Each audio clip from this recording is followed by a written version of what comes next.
Hello, everyone. This is Albert Espinoza, and this is week 7 of our MPA 5A Legal and Ethical Issues course at CBU with Dr. S. And this week, I will be giving a brief presentation on the overview of my final paper for our course.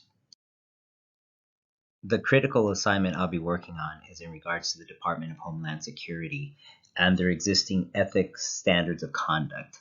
After reviewing those, they were pretty compliance-based ethics approach to it, a lot of contractarianism, also scientific management, very rigid, very law heavy because it is compliance-based, a lot of rules. So the paper will start off looking at the existing ethics standards of conduct for the Department of Homeland Security. From there, the critical assignment will look at other organizations to do a comparison between the Department of Homeland Security and the other organizations to compare it to would be ICMA, which would be the International City County Management Association, the ASPA, the American Society for Public Administration, and another government agency which had a pretty good ethics program, which is the United States Department of Agriculture.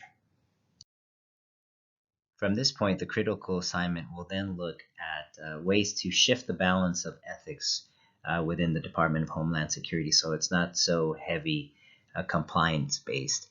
So some theories that will be looked at to create that balance will be theories such as natural law theory, utilitarianism, virtue theory, the use of the ethics triangle, some scholarly management articles I was able to find, some leadership theories from our previous weeks, and maybe a little bit of Mary Parker Follett, how she always talked about, there needs to be this human touch component to it to create that harmony at the workforce and not, be so heavy scientific management, which, creates a different type of ethics and compliance.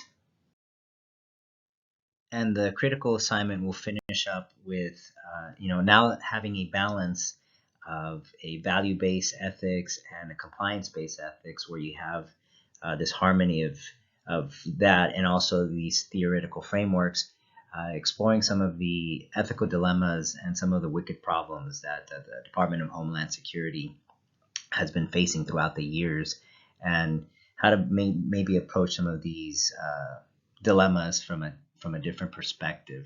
Again, ethical dilemmas are, again, those wicked problems where there is sometimes no right or wrong, or it depends. It can go either way, and sometimes, things set in place create some of these wicked problems, whether it's when the government created the Department of Homeland Security, or even beyond that, when you go back to the Constitution, which created the separation of power. So the critical assignment will kind of close off with how does the Department of Homeland Security now take all these theories, put them together, and hopefully approach these wicked problems from a different perspective.